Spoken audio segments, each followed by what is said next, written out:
ചിന്ന ചിന്ന ആസെ എന്താ പറയുക, വളരെ ബ്യൂട്ടിഫുൾ ആയിട്ടുള്ളൊരു സിനിമ. ഒരു നോവൽ വായിക്കുന്ന പോലെ അല്ലെങ്കിൽ ഒരു ചെറുകഥ വായിക്കുന്ന പോലെയോ നമുക്ക് ഫീൽ ആവുന്നൊരു സിനിമ.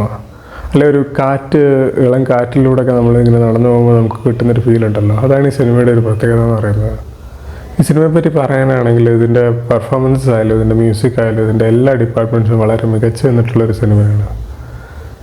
രണ്ട് അപരിചിതരായിട്ടുള്ള കഥാപാത്രങ്ങൾ അവർ വാരണാസി പോലൊരു സിറ്റിയിൽ വെച്ച് കണ്ടുമുട്ടുന്നു. അതിനുശേഷം അവരുടെ ജീവിതത്തിലെ ഏതാനും ചില മണിക്കൂറുകൾ. ഇതിലേക്കാണ് സംവിധായക വർഷ വാസുദേവ് തൻ്റെ ക്യാമറ തിരിച്ചു വച്ചിരിക്കുന്നത്.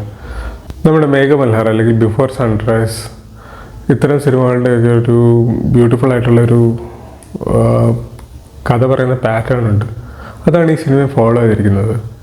ഇതിൽ നമ്മളിങ്ങനെ നടന്നു പോകുമ്പം നമ്മുടെ മുന്നിൽ കുറേ കഥാപാത്രങ്ങൾ വരുമല്ലോ ഒരു സിറ്റിയിലൂടെ, അതുപോലെ കുറേ കഥാപാത്രങ്ങൾ വരുന്നുണ്ട്. പക്ഷേ ചുമ്മാ വന്നു പോകുന്നവരല്ല, അവർക്കെല്ലാവർക്കും ഒരു ഡെപ്ത് ഉണ്ട്. ഒരു എക്സാമ്പിൾ പറയുകയാണെങ്കിൽ നമ്മുടെ വിഷ്ണുദാസ് ചെയ്തൊരു കഥാപാത്രമുണ്ട്.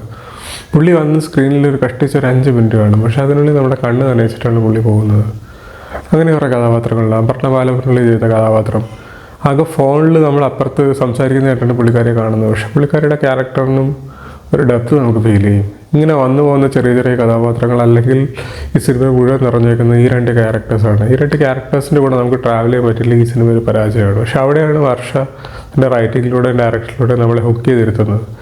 അത്യാവശ്യം സ്റ്റഡി ബേസിൽ പറഞ്ഞു വന്നൊരു കഥയാണിത്. ഭയങ്കര ബഹളങ്ങളോ പാട്ടുകളോ ജിമിക്സോ ഒന്നുമില്ല. വളരെ സ്ലോ ആയിട്ട് വളരെ ബ്യൂട്ടിഫുള്ളായിട്ട് വളരെ സെറ്റിലായിട്ട് പറഞ്ഞു വന്നൊരു കഥ. ഇവരുടെ കോൺവെർസേഷൻസാണ് സിനിമ മുഴുവൻ.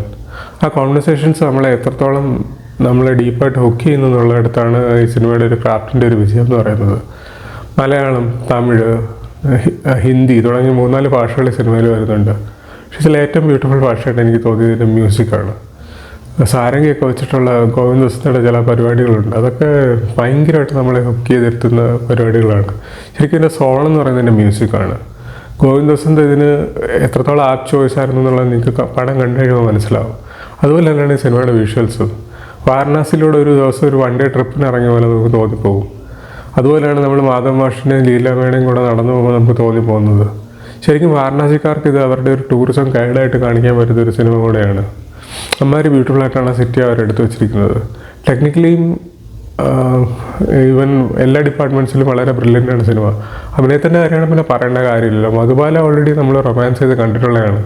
പക്ഷെ നമ്മളെ ശരിക്കും സർപ്രൈസ് ചെയ്യുന്ന ഇന്ദ്രൻ ചേട്ടനാണ്. പുള്ളിയുടെ ചില മൈന്യൂട്ടായിട്ടുള്ള എക്സ്പ്രഷൻസും ചില കാര്യങ്ങളൊക്കെ ഉണ്ട്. അതൊക്കെ നമ്മളെ ആ ഒരു ഇതിലോട്ട് കൂട്ടിക്കൊണ്ടു പോകുന്ന പോലെ തന്നെയാണ്. ശരിക്കും നമ്മൾ പുള്ളിയുടെ മാധവൻ മാഷിനോട് അത്രയ്ക്കൊരു സ്നേഹം തോന്നിപ്പോകും.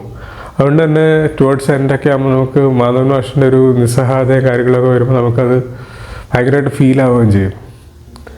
ശരിക്കും ഒരു എന്താ പറയണേ, ഞാൻ ആദ്യം പറഞ്ഞ പോലെ തന്നെ ഒരു നോവലോ ചെറുകഥയോ അങ്ങനെയുള്ള അല്ലെങ്കിൽ മനോഹരമായിട്ട് കുറേ സിനിമകളുണ്ട് ഇംഗ്ലീഷിലും അതർ ലാംഗ്വേജിലൊക്കെ ഇറങ്ങിയിട്ടുള്ള, ഇത്തരം റൊമാൻസുകളുടെ കഥ പറഞ്ഞിട്ടുള്ള അത്ര ഒരു സിനിമ അത് കണ്ടൊരു ഫീലിംഗ് നമുക്ക് കിട്ടും. എന്നാൽ ഭയങ്കര ബഹളങ്ങളോ അടിയോ അതോ ആക്ഷനോ ഗിമിക്സോ ഇതൊക്കെ പ്രതീക്ഷിച്ച് പോകുന്നവർക്ക് കുറച്ച് നിരാശയായിരിക്കുമല്ലോ. അല്ലെങ്കിൽ ഒരു പ്യുവറായിട്ടുള്ള ഭയങ്കര സൂത്തിങ് ആയിട്ടുള്ള വളരെ ഫീൽ ഗുഡായിട്ടുള്ള റൊമാൻസ് കാണാൻ ഇഷ്ടപ്പെടുന്നവർക്കാണെങ്കിൽ വളരെയധികം കണക്റ്റ് ആവുകയും ചെയ്യും.